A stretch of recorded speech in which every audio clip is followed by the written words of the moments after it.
semuanya. Pada kesempatan kali ini kami akan mempresentasikan makalah ilmu sosial dasar dengan judul Budaya Mempengaruhi Pola Pikir dan Interaksi Sosial Manusia. Kami berasal dari kelas PKK 1 semester 1. Saya Monica Anggita. Saya Adelia Monika Octavia. Saya Adelbertus Gendil. Saya Bella Melani. Saya Febroni Loisa Linda.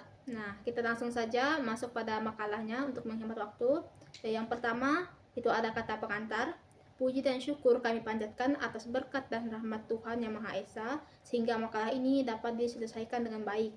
Penyusunan makalah ini dibuat agar dapat menyelidiki bagaimana kebudayaan mempengaruhi pola pikir, perilaku, dan interaksi sosial manusia. Kami berharap semoga makalah ini bisa menambah pengetahuan para pembaca. Namun lepas dari itu, penulis memahami bahwa makalah ini masih jauh dari kata sempurna. Sehingga penulis sangat mengharapkan kritik serta saran yang bersikap membangun demi terciptanya makalah selanjutnya yang lebih baik, dan penulis akan terbuka terhadap saran dan masukan dari semua pihak. Akhir kata, penulis mengucapkan terima kasih.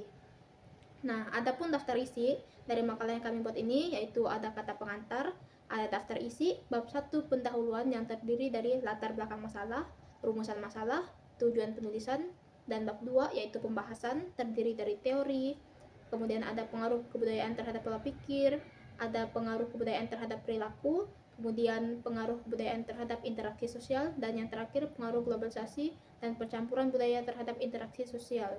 Kemudian pada bab 3 yaitu bab penutup terdapat kesimpulan, kemudian akhir makalah ini terdapat daftar pustaka. Baiklah, langsung saja saya Monica Anggita akan membacakan bab 1 pendahuluan yaitu bagian A, latar belakang masalah. Budaya adalah elemen fundamental yang membentuk identitas dan karakter masyarakat. Ia mencakup nilai-nilai, norma, adat istiadat, kepercayaan, bahasa, dan praktik yang diwariskan dari satu generasi ke generasi berikutnya. Kebudayaan memberikan arahan dan panduan bagi manusia dalam berpikir, berperilaku, dan berinteraksi satu sama lain. Setiap kelompok sosial dan masyarakat memiliki budaya sendiri yang membentuk kerangka berpikir seperti pola tindakan individu-individunya. Melalui proses sosialisasi yang dimulai sejak lahir, individu menyerap nilai-nilai budaya dari lingkungan keluarga, pendidikan, agama, sehingga interaksi dan komunitas yang lebih luas. Akibatnya, kebudayaan menjadi faktor utama yang mempengaruhi bagaimana seseorang memahami dunia, bagaimana ia berperilaku dalam situasi tertentu, dan bagaimana ia menjalin hubungan dengan orang lain. Pengaruh kebudayaan terhadap pola pikir, perilaku, dan interaksi sosial manusia sangat kompleks dan beragam. Budaya tidak hanya mempengaruhi cara seseorang berpikir, tetapi juga bagaimana ia merespons situasi atau masalah. Pola pikir individu yang tumbuh dalam budaya barat, misalnya, cenderung menekankan pada individualisme, rasionalitas, dan kebebasan pribadi. Sebaliknya, masyarakat dengan budaya timur lebih mengutamakan kebersamaan, harmoni sosial, dan kolektivisme. Perbedaan dasar ini mempengaruhi cara seseorang memandang hubungan antar individu, peran dalam masyarakat, serta cara mengambil keputusan. Kebudayaan dengan demikian membentuk kerangka kognitif yang digunakan individu untuk memproses informasi dan membuat keputusan dalam kehidupan sehari-hari. Dalam hal berperilaku, kebudayaan memainkan peran penting dalam menentukan apa yang dianggap pantas dan tidak pantas dilakukan dalam konteks sosial tertentu. Setiap kebudayaan memiliki standar dan aturan yang mengatur perilaku sosial anggotanya. Misalnya, cara seseorang menyapa orang lain, berpakaian, atau cara menunjukkan emosi. Semua itu dipengaruhi oleh norma-norma budaya yang berlaku. Di beberapa budaya, menunjukkan emosi secara terbuka dianggap wajar dan bahkan diharapkan. Sementara di budaya lain, menahan emosi dan menunjukkan ketenangan dianggap lebih dihargai. Aturan-aturan berperilaku ini mencerminkan nilai-nilai inti dari budaya tersebut, sehingga individu secara tidak langsung dilatih untuk memenuhi norma-norma sosial melalui proses internalisasi budaya. Selain itu, kebudayaan juga sangat berpengaruh dalam membentuk cara individu berinteraksi dengan orang lain dalam masyarakat. Setiap masyarakat memiliki cara tertentu dalam membangun, memelihara hubungan sosial yang ditentukan oleh tradisi dan kebiasaan yang telah berlangsung lama. Misalnya, dalam budaya yang sangat hierarkis seperti Jepang, interaksi sosial seringkali diatur berdasarkan usia, status, dan posisi seseorang dalam masyarakat. Etiket dalam berkomunikasi dan berperilaku sangat ditekankan untuk menjaga harmoni sosial dan menghindari konflik. Di sisi lain, dalam budaya yang lebih eliger, seperti beberapa negara barat, interaksi sosial cenderung lebih terbuka dan informal, dengan sedikit batasan berdasarkan hierarki sosial. Namun, dalam era globalisasi saat ini, kebudayaan mengalami perubahan yang signifikan. Pertukaran budaya yang terjadi melalui imigrasi, media, teknologi informasi telah menciptakan pengaruh timbal balik antara budaya. Fenomena ini menghasilkan integrasi budaya yang menyebabkan percampuran pola pikir, perilaku, dan cara berinteraksi antara individu dari budaya yang berbeda. Globalisasi juga memunculkan tantangan baru, di mana nilai-nilai budaya lokal seringkali berbenturan dengan pengaruh budaya global, sehingga menyebabkan perubahan signifikan dalam pola interaksi sosial masyarakat. Indonesia merupakan negara budaya yang sangat beragam. Indonesia merupakan negara berpenduduk dengan banyak pulau yang saling terhubung mulai dari Sabang hingga Merauke. Dan setiap daerah memiliki kebudayaan yang beragam. Kebudayaan merupakan gaya hidup yang menyeluruh, dan kebudayaan bersifat kompleks, abstrak, dan menyeluruh. Kebudayaan adalah cara pandang dan penghidupan suatu kelompok yang diwariskan kepada generasi berikutnya. Menurut Sackmore, Porter, dan MC Daniel, agar suatu kebudayaan dapat diwariskan dari satu generasi ke generasi berikutnya, individu dan kelompok budaya harus diwariskan seluruh aspek kebudayaan tersebut. Kebudayaan akan hilang jika tidak diwariskan kepada generasi mendatang.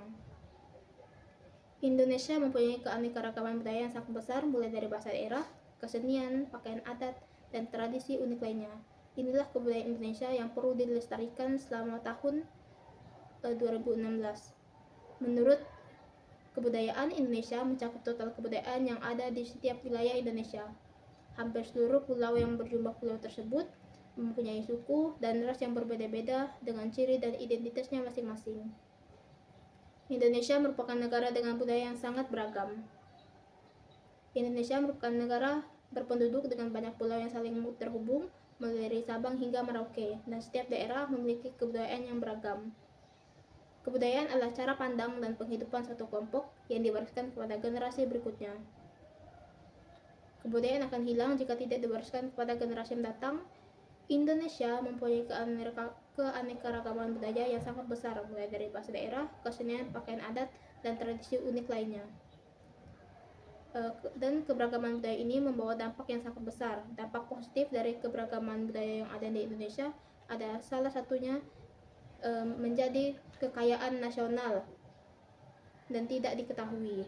Namun, selain manfaat, keberagaman budaya juga memberikan dampak yang sangat besar terhadap elemen fundamental dalam kehidupan manusia, yang mencakup nilai, norma, kebiasaan, adat istiadat, serta cara pandang yang diwariskan dari generasi ke generasi. Kebudayaan memainkan peran penting dalam bentuk pola pikir, perilaku, dan interaksi sosial dalam masyarakat. Oleh karena itu, pemahaman terhadap kebudayaan menjadi sangat krusial dalam memahami dinamika kehidupan sosial di berbagai kelompok masyarakat. Dengan demikian, kebudayaan tidak hanya mempengaruhi cara pikir manusia, berperilaku, dan berinteraksi dalam lingkungan sosial, tetapi juga berperan penting dalam menciptakan identitas individu dan kolektif dalam masyarakat. Dalam konteks dunia yang semakin terhubung ini, memahami pengaruh kebudayaan terhadap pola pikir, perilaku, dan interaksi sosial menjadi sangat penting untuk menciptakan keharmonisan sosial dan mengelola keberagaman di tengah kebudayaan globalisasi yang terus berlangsung. Selanjutnya akan dijelaskan oleh rekan saya, yaitu Linda. Saya Febroni Laisa Linda akan melanjutkan materi selanjutnya. B. Rumusan masalah. Budaya merupakan elemen penting yang membentuk identitas, kepribadian, dan struktur sosial masyarakat. Dalam setiap kelompok sosial, budaya mengatur pola pikir, perilaku, dan cara individu berinteraksi satu sama lain. Budaya juga hanya berupa warisan materi, seperti seni atau bangunan sejarah, tetapi juga mencakup aspek non-material seperti nilai, norma, keyakinan, dan tradisi yang diwariskan dari generasi ke generasi. Pengaruh kebudayaan ini secara langsung membentuk individu sejak masa kanak-kanak hingga dewasa, melalui proses sosialisasi dalam keluarga, sekolah, komunitas, hingga media. Oleh karena itu, penting untuk menelah secara mendalam bagaimana budaya mempengaruhi cara berpikir, bertindak, dan berinteraksi dalam konteks sosial. Poin yang A, bagaimana budaya mempengaruhi pola pikir individu. Pola pikir manusia adalah hasil dari proses sosialisasi budaya yang dialami sepanjang hidupnya. Kebudayaan mengarahkan individu cara berpikir yang sesuai dengan nilai-nilai yang dianut oleh masyarakat tempat mereka tinggal. Misalnya, dalam budaya barat yang lebih menekankan individualisme, rasionalitas, dan kebebasan pribadi, pola pikir masyarakat cenderung lebih terfokus pada otonomi dan kebebasan individu. Sebaliknya, dalam budaya timur yang lebih mengutamakan kolektivisme dan harmoni sosial, pola pikir individu seringkali dipengaruhi oleh kepentingan bersama dan pengarahan terhadap kelompok. Pertanyaan yang muncul adalah bagaimana perbedaan budaya yang mempengaruhi pola pikir dan keputusan yang diambil individu dalam konteks sosial dan profesional. Apakah terdapat pola-pola umum dalam pola pikir masyarakat di budaya yang berbeda? Dan bagaimana hal tersebut berdampak pada cara mereka memahami dunia dan lingkungan sosial? Poin yang B, bagaimana budaya membentuk perilaku manusia dalam kehidupan sehari-hari? Setiap budaya memiliki norma dan aturan yang mengatur perilaku anggotanya. Norma-norma ini seringkali tidak disadari karena telah tertanam sejak kecil, sehingga membentuk perilaku tanpa banyak perdebatan atau pertanyaan. Perilaku sehari-hari seperti cara berbicara, cara berpakaian, hingga bagaimana seseorang menunjukkan emosi sangat dipengaruhi oleh budaya. Misalnya, dalam budaya yang lebih menekankan formalitas, seperti budaya Jepang, perilaku sangat diatur oleh etika yang ketat, sementara di budaya yang lebih santai dan egaliter, seperti di Amerika Serikat, perilaku lebih fleksibel dan informal. Pertanyaan yang muncul adalah bagaimana budaya menentukan perilaku tertentu dalam situasi-situasi sosial yang berbeda. Bagaimana perilaku ini dipandang oleh individu dari budaya yang berbeda, dan bagaimana interaksi antar budaya dapat mempengaruhi atau mengubah perilaku seseorang. Untuk poin yang C, bagaimana kebudayaan mempengaruhi cara manusia berinteraksi secara sosial. Interaksi sosial tidak terlepas dari pengaruh kebudayaan yang melingkupinya. Cara berinteraksi, baik dalam komunikasi verbal maupun nonverbal, sangat bervariasi antar budaya. Misalnya, dalam beberapa budaya, kontak mata yang intens dianggap sebagai tanda kepercayaan diri dan kejujuran, sementara di budaya lain, hal tersebut dapat dianggap sebagai bentuk ketidaksopanan. Selain itu, budaya juga mempengaruhi struktur sosial yang mengatur interaksi antar individu. Di beberapa budaya dengan hierarki sosial yang kuat, interaksi antara individu berbeda berdasarkan status sosial, usia, atau gender. Sedangkan di budaya yang lebih egaliter, interaksi cenderung lebih setara. Rumusan masalah yang dapat diajukan adalah bagaimana budaya membentuk cara manusia berinteraksi satu sama lain dalam berbagai konteks sosial. Bagaimana budaya ini berperan dalam menciptakan atau mengatasi konflik antar individu atau kelompok. Untuk poin yang D, globalisasi dan percampuran budaya. Menambah kompleksitas, mengatur budaya terhadap pola pikir, perilaku, dan interaksi sosial manusia. Mengatur budaya global yang tersebar melalui teknologi informasi, media, dan migrasi manusia yang telah menciptakan tantangan baru bagi budaya lokal. Bagaimana manusia lokal beradaptasi dengan pengaruh global, dan bagaimana hal ini mempengaruhi pola pikir, perilaku, serta interaksi sosial masyarakat. Apakah terjadi proses hibridisasi budaya di mana nilai-nilai budaya lokal dan global saling berinteraksi dan membentuk pola baru dalam masyarakat? Dengan demikian, Rumusan masalah dalam makalah ini dapat difokuskan pada pernyataan-pernyataan utama. Dengan demikian, rumusan masalah dalam makalah ini dapat difokuskan pada pertanyaan-pertanyaan utama. Pertanyaan yang pertama, bagaimana budaya membentuk pola pikir individu dalam konteks sosial yang berbeda? Pertanyaan yang kedua, bagaimana budaya mempengaruhi perilaku manusia dalam kehidupan sehari-hari? Pertanyaan yang ketiga, bagaimana budaya membentuk interaksi sosial antar individu dan kelompok? Dan untuk pertanyaan yang terakhir, bagaimana globalisasi dan percampuran budaya mempengaruhi dinamika pola pikir, perilaku, dan interaksi sosial di masyarakat modern? Pertanyaan-pertanyaan tersebut akan menjadi dasar pembahasan dalam memahami peran besar kebudayaan dalam membentuk aspek-aspek fundamental dari kehidupan sosial manusia. C. Tujuan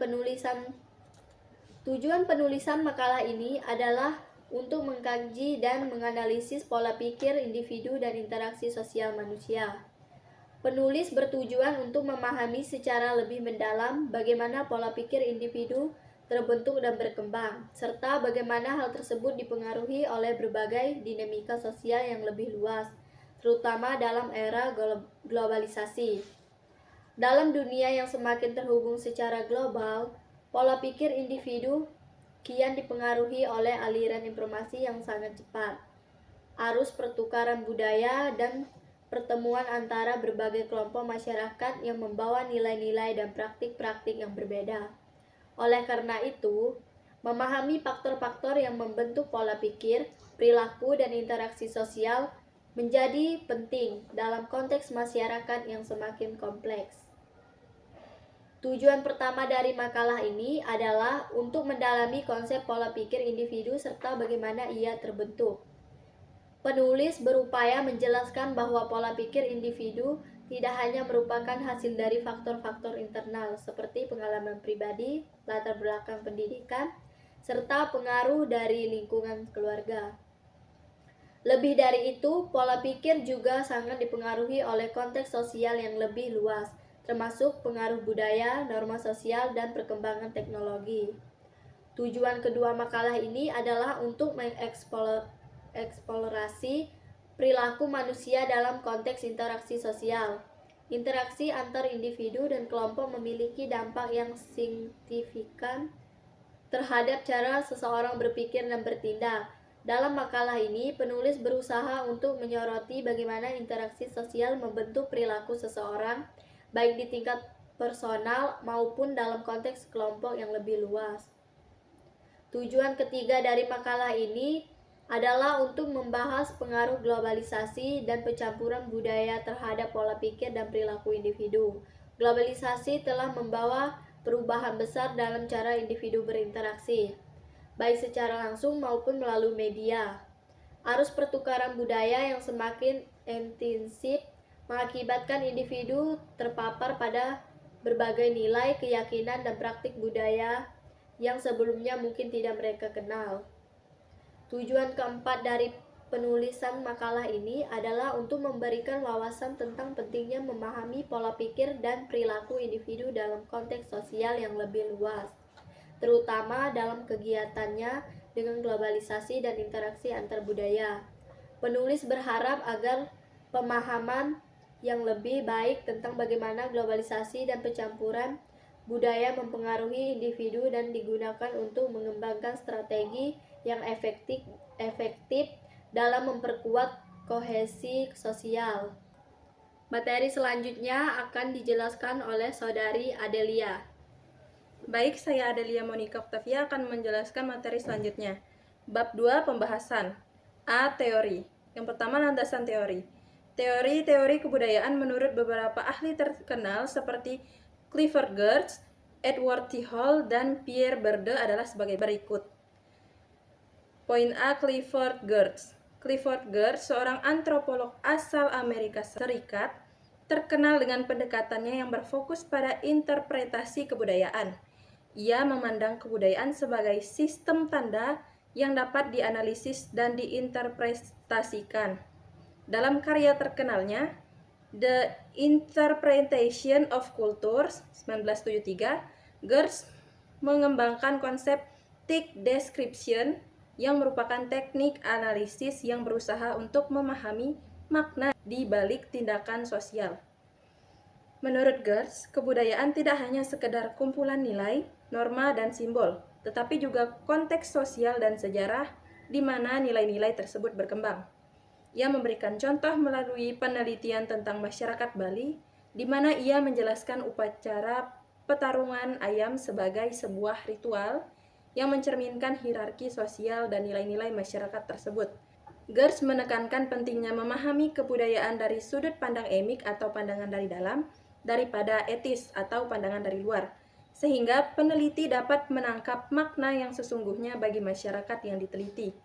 Poin B. Edward T. Hall. Edward T. Hall, seorang antropolog ahli komunikasi, dikenal karena teorinya tentang komunikasi lintas budaya. Dalam buku The Silent Language 1959 dan The Hidden Dimension 1966, Hall memperkenalkan konsep konteks tinggi dan konteks rendah dalam komunikasi. Ia berargumen bahwa budaya dapat dibedakan berdasarkan cara komunikasi dan nilai-nilai yang mengatur interaksi sosial. Konteks tinggi merujuk pada budaya yang sangat mengandalkan konteks sosial dan nonverbal dalam komunikasi. Dalam budaya ini, banyak informasi yang disampaikan tanpa kata-kata secara eksplisit. Sebaliknya, konteks rendah menekankan komunikasi langsung dan eksplisit, di mana informasi lebih banyak disampaikan melalui kata-kata. Contoh budaya konteks tinggi adalah budaya Asia, sedangkan konteks rendah dapat dilihat pada masyarakat Barat. Hall juga mengembangkan konsep proksemik yang berkaitan dengan penggunaan ruang dalam interaksi sosial. Ia mengidentifikasi cara orang menggunakan ruang fisik dalam berkomunikasi yang berbeda antar budaya. Misalnya, jarak fisik dalam interaksi di budaya Barat mungkin lebih besar dibandingkan dengan budaya Timur, yang cenderung lebih dekat. Pendekatan Hall memberikan wawasan penting tentang bagaimana perbedaan budaya memengaruhi komunikasi dan interaksi sosial. Poin C. Pierre Bourdieu. Pierre Bourdieu, seorang sosiologis Prancis, mengembangkan teori praktik yang menghubungkan struktur sosial dengan tindakan individu. Salah satu konsep kunci dalam teori Bourdieu adalah habitus yang merujuk pada pola pikir, kecenderungan, dan kebiasaan yang diperoleh individu melalui pandangan hidup. Habitus membentuk cara individu berinteraksi dengan dunia dan berkontribusi pada reproduksi struktur sosial. Bourdieu juga memperkenalkan konsep modal yang terdiri dari modal ekonomi, sosial, budaya, dan simbolik. Modal ini mencerminkan berbagai sumber daya yang dimiliki individu dalam masyarakat, yang dapat memengaruhi posisi sosial mereka. Modal budaya misalnya mencakup pengetahuan, pendidikan, dan keterampilan yang dapat memberikan keuntungan dalam interaksi sosial. Dalam karya Distinction, A Social Critique of the Judgment of Taste 1984, Bourdieu menganalisis bagaimana preferensi, estetika, dan selera sosial dipengaruhi oleh status sosial.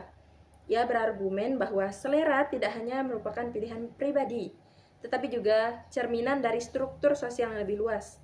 Dengan memahami hubungan antara habitus dan modal, Bourdieu menawarkan pandangan yang mendalam tentang bagaimana kebudayaan dan struktur sosial saling memengaruhi.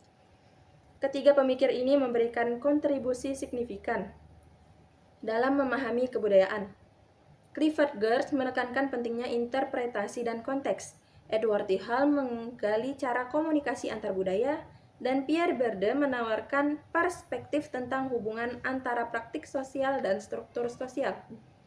Teori-teori ini saling melengkapi dan memberikan wawasan yang mendalam tentang kompleksitas kebudayaan dalam masyarakat kontemporer.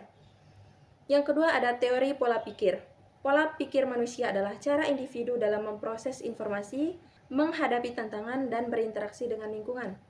Berbagai teori telah dikembangkan untuk memahami pola pikir ini. Di antaranya adalah teori pikiran tetap atau fixed mindset dan teori pikiran berkembang atau growth mindset yang diperkenalkan oleh Carol Dweck, teori pemrosesan informasi serta teori kognitif. Poin A, teori pemikiran tetap dan pikiran berkembang. Carol Dweck, seorang psikolog dari Stanford University, mengemukakan bahwa pola pikir seseorang dapat dikategorikan menjadi dua, pola pikir tetap dan pola pikir berkembang. Pola pikir tetap percaya bahwa kemampuan dan kecerdasan adalah sifat bawaan yang dapat diubah. Sebaliknya, pola pikir berkembang meyakini bahwa kemampuan dapat diingatkan melalui usaha, pembelajaran, dan pengalaman. Dweck menunjukkan bahwa individu dengan pola pikir berkembang cenderung lebih resilient dalam menghadapi kegagalan dan tantangan karena mereka melihat kesulitan sebagai kesempatan untuk belajar. Dweck 2006. Poin B, teori pemrosesan informasi. Teori pemrosesan informasi menekankan bahwa manusia seperti komputer dalam hal pemrosesan data. Menurut teori ini, informasi masuk melalui indera, kemudian diproses dan disimpan dalam memori jangka pendek dan jangka panjang. Manusia juga menggunakan skema mental untuk mengorganisasi informasi, yang mempengaruhi bagaimana mereka memahami merespon situasi. Teori ini sangat berpengaruh dalam psikologi kognitif dan pendidikan, karena memberikan wawasan tentang bagaimana orang belajar dan mengingat informasi. Anderson 2009. Poin C, teori kognitif. Teori kognitif yang dikembangkan oleh tokoh seperti Jean Piaget dan Lev Vygotsky berfokus pada bagaimana individu mengembangkan pemahaman tentang dunia. Piaget berpendapat bahwa perkembangan kognitif terjadi dalam tahapan, di mana anak-anak berinteraksi dengan lingkungan mereka untuk membangun pengetahuan. Vygotsky menambahkan bahwa interaksi sosial budaya memainkan peran penting dalam pembelajaran. Konsep zona perkembangan proksimal, Vygotsky menekankan pentingnya dukungan sosial dalam mencapai potensi belajar seseorang. Vygotsky 1978. Poin D, teori konstruktivisme. Konstruktivisme yang diilhami oleh pemikiran Piaget dan Vygotsky berpendapat bahwa pengetahuan dibangun melalui pengalaman dan interaksi. Teori ini menekankan peran aktif individu dalam belajar, di mana mereka mengkonstruksi pemahaman baru berdasarkan pengetahuan yang telah ada. Dalam konteks pendidikan, pendekatan konstruktivis mendorong pembelajaran berbasis proyek dan kolaborasi, memungkinkan siswa untuk belajar dengan cara yang lebih bermakna dan kontekstual. Brusilovsky dan Milan 2007. Poin E, teori kecerdasan ganda. Howard Gardner mengembangkan teori kecerdasan ganda yang menyatakan bahwa ada berbagai jenis kecerdasan, termasuk kecerdasan linguistik, logis matematis, musikal, kinestetik, interpersonal, intrapersonal, dan naturalis. Teori ini menekankan bahwa setiap individu memiliki kombinasi unik dari berbagai jenis kecerdasan yang mempengaruhi cara mereka belajar dan berinteraksi dengan dunia. Pendekatan ini mendorong pengembangan kurikulum yang lebih beragam untuk memenuhi kebutuhan semua siswa. Gardner 1983. Yang ketiga, teori perilaku dan interaksi sosial. Teori perilaku dan interaksi sosial merupakan dua aspek penting dalam sosiologi yang menjelaskan bagaimana individu berinteraksi satu sama lain dalam masyarakat. Dua teori yang menonjol dalam kajian ini adalah teori interaksionisme simbolik dan teori pertukaran sosial. Poin A, teori interaksionisme simbolik. Teori interaksionisme simbolik yang dikembangkan oleh Herbert Blumer berfokus pada makna yang dibangun melalui interaksi sosial. Blumer mengemukakan bahwa manusia bertindak berdasarkan makna yang mereka berikan pada objek, orang, dan situasi. Prinsip utama dalam teori ini adalah yang pertama, makna. Makna tidak melekat pada objek itu sendiri, tetapi dibangun melalui interaksi sosial. Misalnya, bendera suatu negara dapat memiliki makna yang berbeda bagi individu berdasarkan pengalaman dan konteks sosial mereka. Yang kedua, interaksi. Makna tersebut diperoleh dan diubah melalui interaksi. Ketika individu berkomunikasi, Mereka saling memberikan makna yang kemudian membentuk pemahaman bersama. Yang ketiga, proses. Makna dapat berubah seiring waktu. Dinamika sosial dan konteks dapat memengaruhi cara individu memahami objek dan interaksi mereka. Teori ini penting karena menekankan pentingnya komunikasi simbolik dalam membentuk identitas sosial dan hubungan antar individu. Dalam konteks ini, bahasa dan simbol berperan sebagai alat untuk membangun realitas sosial. Poin B, teori pertukaran sosial. Teori pertukaran sosial yang dikembangkan oleh George Homans menjelaskan perilaku sosial berdasarkan prinsip ekonomi. Dengan fokus pada pertukaran nilai antar individu, Homans berargumen bahwa interaksi sosial terjadi sebagai hasil dari individu yang berusaha memaksimalkan keuntungan dan meminimalkan kerugian. Ada beberapa konsep kunci dalam teori ini. Yang pertama, keuntungan dan kerugian. Individu terlibat dalam interaksi sosial untuk mendapat manfaat tertentu, baik itu materi, emosial, atau sosial. Misalnya, seseorang mungkin berteman dengan orang lain untuk mendapatkan dukungan sosial atau akses ke jaringan yang lebih luas. Yang kedua, saling ketergantungan. Interaksi sosial menciptakan ketergantungan di antara individu. Ketika satu pihak mendapatkan keuntungan, pihak lain juga mendapatkan sesuatu, meskipun bentuknya mungkin berbeda. Ini menciptakan hubungan timbal balik. Yang ketiga, perhitungan rasional. Individu melakukan kalkulasi rasional sebelum terlibat dalam interaksi sosial. Mereka mempertimbangkan potensi keuntungan dan kerugian dari suatu hubungan, sehingga keputusan untuk berinteraksi seringkali didasarkan pada analisis cost-benefit. Teori ini penting dalam menjelaskan perilaku sosial yang rasional dan strategis, serta mengidentifikasi faktor-faktor yang mempengaruhi pilihan individu dalam hubungan sosial. Selanjutnya, B. Pengaruh kebudayaan terhadap pola pikir. Yang pertama, pengaruh kebudayaan terhadap pola pikir individu. Pola pikir kolektif dan individual merupakan dua pendekatan yang berbeda dalam memahami diri dan hubungan sosial. Pola pikir kolektif berfokus pada kepentingan kelompok, menempatkan nilai-nilai kebersamaan, kerjasama, dan kesatuan di atas kebutuhan individu. Sebaliknya, pola pikir individual menekankan pada kebebasan otonomi dan pencapaian pribadi, di mana individu dianggap sebagai entitas yang terpisah dari kelompoknya. A. Budaya kolektivis versus individualis. Yang pertama, budaya kolektivis. Dalam budaya kolektivis seperti banyak negara di Asia, misalnya Jepang, Cina, dan Indonesia, individu lebih cenderung melihat diri mereka sebagai bagian dari kelompok yang lebih besar, seperti keluarga, komunitas, atau bangsa. Dalam konteks ini, keputusannya sering dibuat berdasarkan konsensus dan mempertimbangkan dampak terhadap orang lain. Contohnya di Jepang, filosofi wa atau harmoni sangat dihargai, dan konflik dihindari demi menjaga keselarasan sosial. Nilai-nilai seperti kesetiaan, tanggung jawab sosial, dan penghormatan terhadap orang tua sangat ditekankan. Penelitian ditunjukkan bahwa individu dalam masyarakat kolektivis cenderung memiliki orientasi yang lebih kuat dan lebih berfokus pada hubungan interpersonal. Triadis 1993. Yang kedua, budaya individualis. Sebaliknya, budaya individualis yang umumnya ditemukan banyak di negara barat seperti Amerika Serikat dan sebagian besar negara Eropa, menekankan pentingnya kebebasan individu dan pencapaian pribadi. Dalam konteks ini, individu dianggap sebagai agen otonom yang bertanggung jawab atas hidupnya sendiri. Dalam budaya ini, keputusan lebih sering diambil berdasarkan kepentingan pribadi dan aspirasi individu. Nilai-nilai seperti keberanian inovasi dan kompetisi sangat dihargai.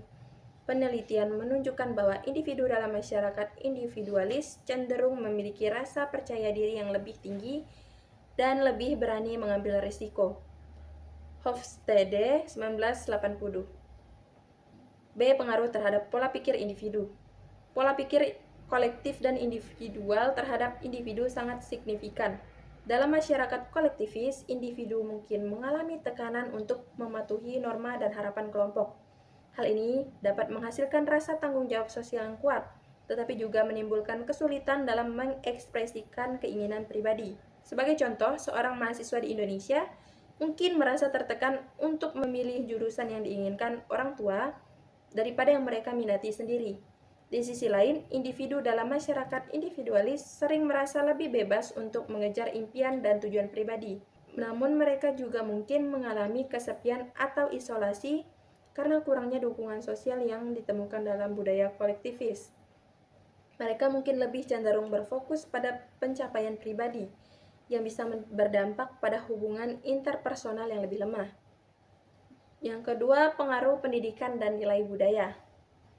Pendidikan dan kebudayaan merupakan dua entitas yang saling terkait dan mempengaruhi satu sama lain.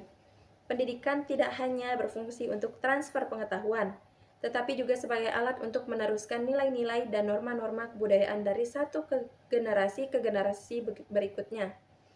Melalui proses ini, cara berpikir individu dibentuk yang pada gilirannya mempengaruhi cara mereka berinteraksi dengan dunia. Poin A, pengertian pendidikan dan kebudayaan. Pendidikan didefinisikan sebagai proses yang sistematis dalam memfasilitasi pembelajaran, proses pengetahuan, keterampilan, dan nilai-nilai. Kebudayaan di sisi lain mencakup norma, nilai, kepercayaan, dan praktik yang dianut oleh suatu kelompok masyarakat. Menurut Gertz, kebudayaan adalah sistem konsep yang dihasilkan dari perilaku dan ditransmisikan melalui simbol. Dalam konteks ini, pendidikan berfungsi sebagai wadah untuk mentransmisikan kebudayaan kepada individu. Poin B, peran kebudayaan dalam pendidikan. Kebudayaan memberikan konteks dan makna terhadap pendidikan. Nilai-nilai yang ada dalam kebudayaan suatu masyarakat menjadi dasar bagi tujuan pendidikan. Masyarakat yang menekankan nilai gotong royong. Pendidikan akan lebih banyak berfokus pada kolaborasi dan kerjasama. Hal ini berbeda dengan masyarakat yang mementingkan individualisme, di mana pendidikan akan lebih mengutamakan pengembangan diri dan kompetisi. Poin C, pembentukan cara berpikir melalui pendidikan.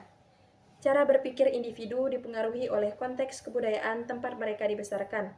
Dalam hal ini, pendidikan berfungsi sebagai jembatan yang menghubungkan antara kebudayaan dan cara berpikir. Melalui pendidikan, individu belajar untuk menginterpretasikan dunia di sekitarnya, membuat keputusan, dan menyelesaikan masalah.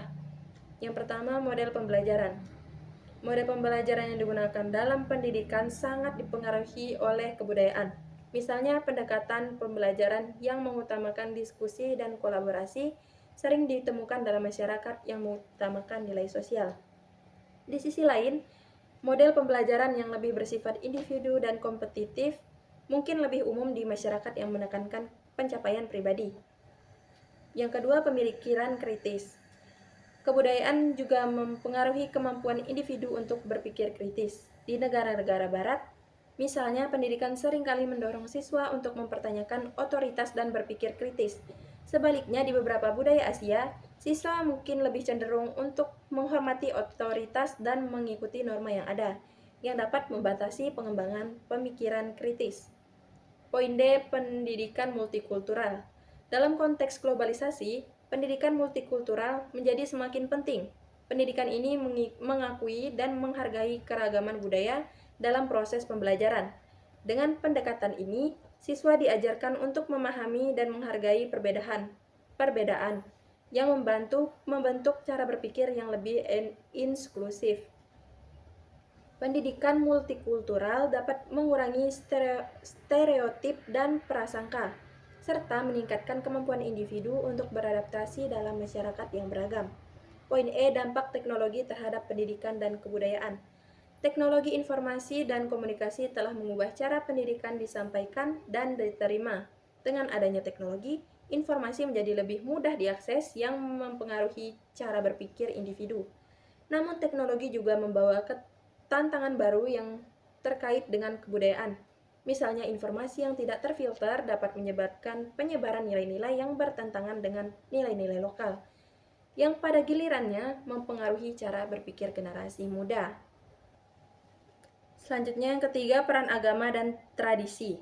Agama dan tradisi memainkan peran yang sangat penting dalam membentuk cara pandang seorang dalam kehidupan sehari-hari, khususnya di Indonesia, negara yang kaya akan keragaman budaya dan keyakinan.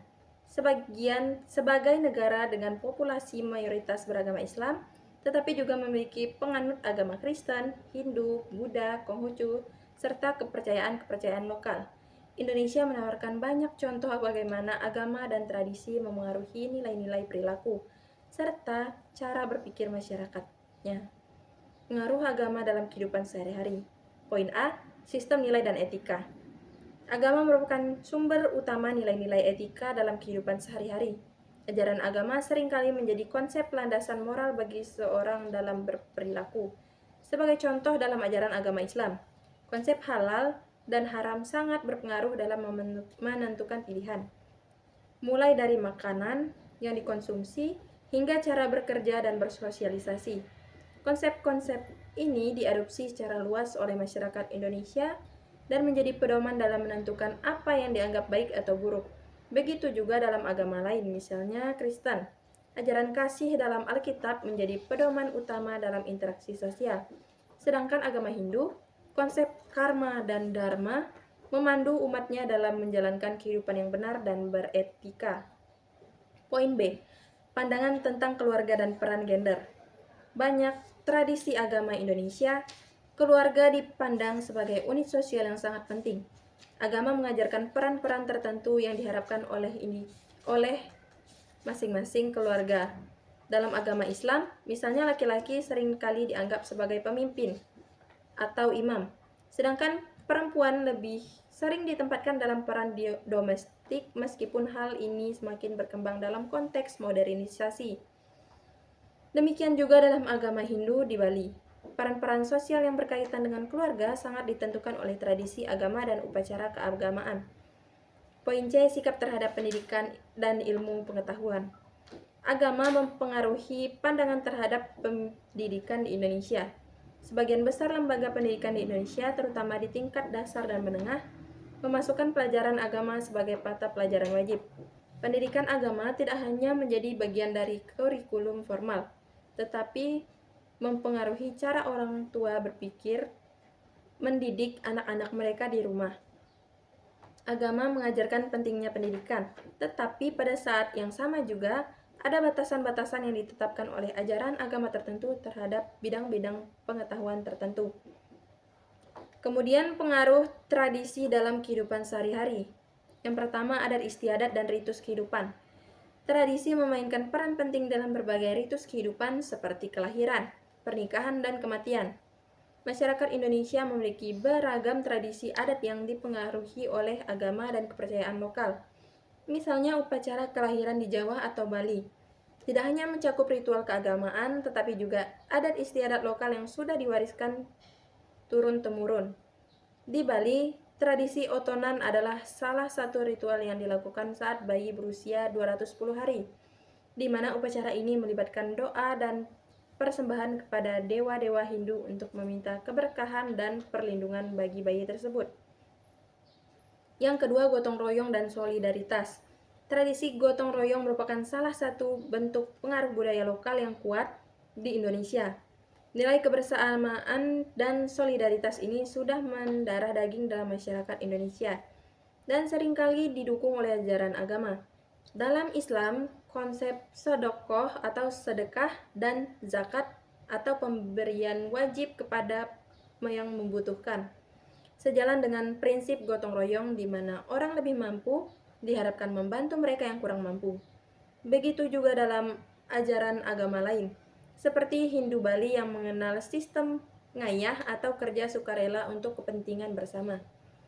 Yang ketiga, keselarasan dengan alam. Banyak tradisi di Indonesia yang mengajarkan keselarasan dengan alam.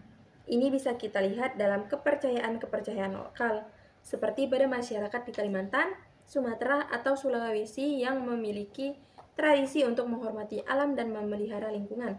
Misalnya masyarakat Dayak memiliki tradisi yang berkaitan dengan pelestarian hutan, karena hutan dianggap sebagai bagian penting dari kehidupan mereka yang tidak boleh dirusak sembarangan. Tantangan dan perkembangan kontemporer. Seiring dengan perkembangan zaman, pengaruh agama dan tradisi di Indonesia terus berkembang dan menghadapi tantangan, terutama dari modernisasi, globalisasi, dan arus informasi yang begitu cepat. Banyak masyarakat yang mulai mengalami pergeseran secara cara pandang, terutama di perkotaan. di mana nilai-nilai tradisional dan agama mungkin berbaur atau bahkan bertentangan dengan nilai-nilai modern. Di sisi lain, ada juga upaya untuk mempertahankan nilai-nilai tradisional dan agama di tengah perubahan ini. Beberapa kelompok masyarakat, terutama di daerah pedesaan, tetap teguh memegang adat istiadat dan ajaran agama sebagai bagian penting dari identitas mereka. Pemerintah Indonesia juga berperan dalam menjaga harmoni antar agama dan tradisi dengan membuat regulasi yang menghormati keragaman budaya dan agama, seperti pengakuan terhadap hari-hari besar agama dan melindungi kebebasan beragama.